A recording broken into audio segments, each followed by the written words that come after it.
Okey, kita mulakan cara merekod dokumen, buku catatan pertama dan kita akan post ke Ledger.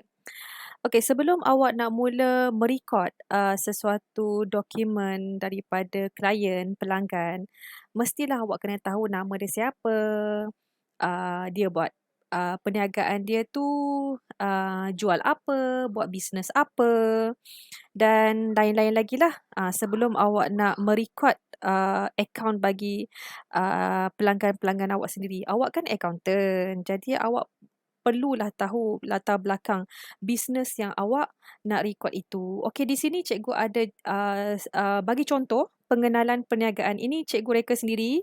Kita akan bersama-sama menggunakan pengenalan perniagaan ini sehingga habis PDP kita, sehingga habis video pembelajaran kita. Okey? Alright, pada 1 Januari 2020, Puan Maria telah memulakan perniagaan menjual tudung. Okey, di sini cikgu bagi bank. Okey, bila nak mulakan bisnes, dia ada duit dalam bank RM20,000. Ni duit bisnes tau, bukan duit peribadi dia. Kemudian di tangan dia ada tunai RM5,000. Dan kenderaan, dia ada juga kenderaan untuk bisnes dia RM70,000.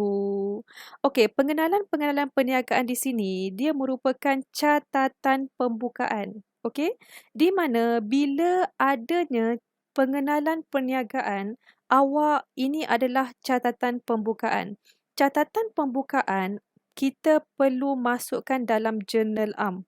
Okey, semua catatan pembukaan perlu masuk dalam jurnal am. Rujuk bab 4. Okey, rujuk bab 4 jurnal am. Cikgu ulang, catatan pembukaan masuk dalam jurnal am baru kita post ke Ledger. Okey, jom cikgu tunjuk bagaimana cara dia. Okey, pengenalan perniagaan tadi, semua catatan pembukaan masuk dalam jurnal am. Sekarang cikgu tunjukkan awak format jurnal am. Okey, format jurnal am dia ada tarikh, butiran, folio, debit dan kredit. Cikgu ulang, tarikh, butiran, folio, debit dan kredit. Hafal format ni sekarang, jurnal am. Okey? Alright, bagaimana kita nak rekod pengenalan perniagaan ini ataupun catatan pembukaan ini? Okey, di sini awak lihat bank, tunai, kenderaan. Okey, bank adalah aset semasa, debit. Tunai adalah aset semasa, debit. Kenderaan adalah aset bukan semasa, kredit. Maksudnya, dalam jurnal am, awak ikut sifat dia. Kalau bank debit, awak rekod di sebelah debit. Tunai debit, rekod di sebelah debit. Kenderaan debit, rekod juga di sebelah debit. Itu cara rekod dalam jurnal am. Okey, cikgu tunjuk di sini. Pertama kita letak tarikh. Tarikh tadi bila? Tahun 2020. Okey, tahun dulu. Tahun dulu. Okey, kemudian di bawah ini awak rekod Januari 1. Sebab Januari 1 ada menyatakan bahawa dia baru mulakan bisnes. Kemudian kita rekod bank RM20,000. Okey, nampak saya letak di sebelah debit RM20,000. Kemudian tunai berapa? RM5,000. Dan seterusnya adalah kenderaan berapa? RM70,000. Boleh? Okey, rekod di sebelah debit ikut sifat dia. Bank, aset semasa. Tunai, aset semasa. Kenderaan, aset bukan semasa. Semuanya debit. Masuk di sebelah debit. Okey, dalam jurnal am, kita kena balance. Debit, kredit tu kena balance. Dalam jurnal am, debit dan kredit ini kena balance. Okey, sekarang debit ada RM95,000.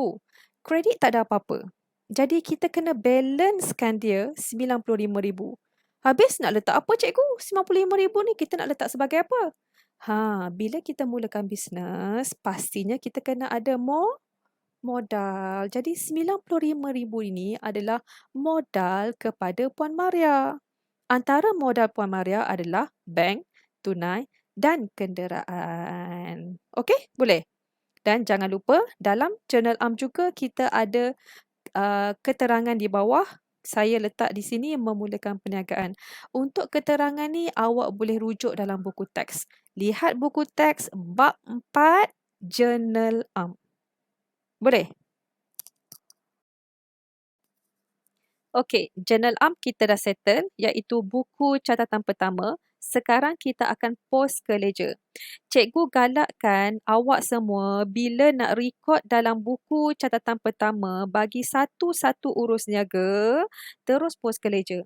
Jangan buat semua dalam buku catatan pertama baru nak post ke ledger. Cikgu tak galakkan. Cikgu tak galakkan sebab mungkin awak akan ketinggalan butiran-butiran tertentu. Jadi bila awak dah merekod satu urus niaga iaitu Puan Maria memulakan perniagaan bla sekian. Jadi awak pun rekod dalam buku catatan pertama. Terus post ke ledger. Lepas rekod tu terus post ke ledger. Okey? Boleh? Okey, sekarang kita akan post ke ledger. Dalam journal arm, awak lihat dia ada debit dan kredit. Betul? Okey, ini formula lah. Ini cara nak awak senang tahu nak post ke mana, post ke mana. Okey, kalau daripada journal arm nak post ke ledger, kalau butiran itu debit, post debit. Kalau butiran itu kredit, post sebelah kredit. Cikgu ulang. Journal arm, kalau butiran dia di sebelah debit, masuk dalam ledger ke sebelah debit. Kalau butiran dia berada di sebelah kredit, masuk dalam ledger di sebelah kredit. Senang je. Okey, sekarang cikgu tunjuk satu. Bank tunai. Okey, bank dan tunai ni dia ada satu akaun. Kita tak masukkan bank dalam akaun bank. Kita tak masuk tunai dalam akaun tunai. Bank dan tunai. Duit masuk dalam bank. Duit masuk dalam tunai. Bank dan tunai ini kita akan wujudkan ataupun kita akan post ke ledger dalam buku tunai. Awak perasan kan? Dalam buku catatan pertama, dia ada juga buku tunai. Nak post ke ledger pun ada buku tunai. Buku tunai ni dia special. Dia boleh jadi buku catatan pertama dan dia juga boleh jadi ledger. Cikgu ulang. Buku tunai ni dia boleh jadi buku catatan pertama dan dia juga boleh jadi ledger. Jadi apa-apa saja catatan yang melibatkan duit bank masuk, duit bank keluar, duit tunai masuk, duit tunai keluar, semuanya masuk dalam buku tunai. Boleh? Okey, sekarang cikgu nak rekod bank dan tunai dalam buku tunai. Yang ni awak boleh lihat dalam bab 4 dan juga bab 5. Memang ada. Okey, bank dan tunai. Sekarang cikgu nak rekod. Sekarang buku tunai. Okey, kita lihat buku tunai, format buku tunai. Dia ada tarikh, butiran, folio, diskaun, tunai dan bank. Begitu juga sebelah kredit sama. Tarikh, butiran, folio, diskaun, tunai dan bank. Boleh rujuk dalam bab 4 format buku tunai. Hafal format buku tunai ni. Okey? Okey, alright. Sekarang cikgu nak post ke ledger 20,000 dan 5,000 ini. Bagaimana? Ingat? Journal arm kalau butiran dia sebelah debit, post debit. Kredit, post kredit. Okey, sekarang cikgu nak post ke ledger bank dan tunai. Macam biasa, tahun 2020, Januari 1. Okey, sekarang cikgu letakkan dulu amount dia. Kalau bank, kita akan masuk kolom bank. Kalau tunai, kita akan masuk kolom tunai. Boleh? Okey, bank.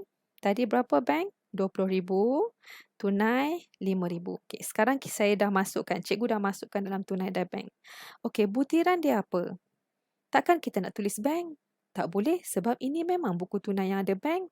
Takkan kita nak tulis tunai? Tak boleh. Takkan kita, sebab ini buku tunai yang ada tunai. Okey, jadi 20,000 dan 5,000 ini adalah modal. Kita tulis ataupun kita rekod sebagai modal. Boleh? Alright. Seterusnya, bank dan tunai saya dah post ke ledger. Settle. Sekarang kita nak post apa lagi? Kenderaan. Okay, semua ingat. Dalam journal arm, semua butiran kena post ke ledger. Sekarang cikgu nak post kenderaan. Kenderaan tak boleh post dalam buku tunai sebab kenderaan ni bukannya duit masuk, bukan duit keluar. dia menyatakan bahawa adanya kenderaan. Jadi, bila kita nak post ke ledger, kita akan buka akaun kenderaan. Yang butiran akan jadi tajuk dalam ledger. Okey, butiran dalam Journal Am akan jadi tajuk dalam ledger. Nampak cikgu tulis akaun kenderaan, tarikh butiran RM, tarikh butiran RM. Ini adalah akaun. Ini adalah format akaun bentuk T. Okey, ingat lagi video pertama cikgu tu? Akaun format bentuk T. Sekarang cikgu nak post ke ledger. Ingat lagi, kalau Journal Am, debit post debit, kredit post kredit. Ingat tau benda tu, awak kena ingat. Kalau boleh lah, ingatlah. Supaya awak tak salah masuk debit kredit. Okey, sekarang cikgu nak post ke ledger kenderaan. Okey, macam biasa, tarikh dan tahun. 2020 Januari 1. Cikgu letak di sini berapa? 70,000. Butiran dia apa? Kita nak tulis kenderaan ke? Tak boleh. Ini memang akaun kenderaan. Kita nak tulis bank ke? Tak boleh. Kita dah masuk dalam buku tunai. Tunai? Tak boleh. Kita dah masuk dalam buku tunai. So, 70,000 ni adalah modal lah. Modal perniagaan Puan Maria. Kita rekod sebagai modal. Boleh? Okey lagi.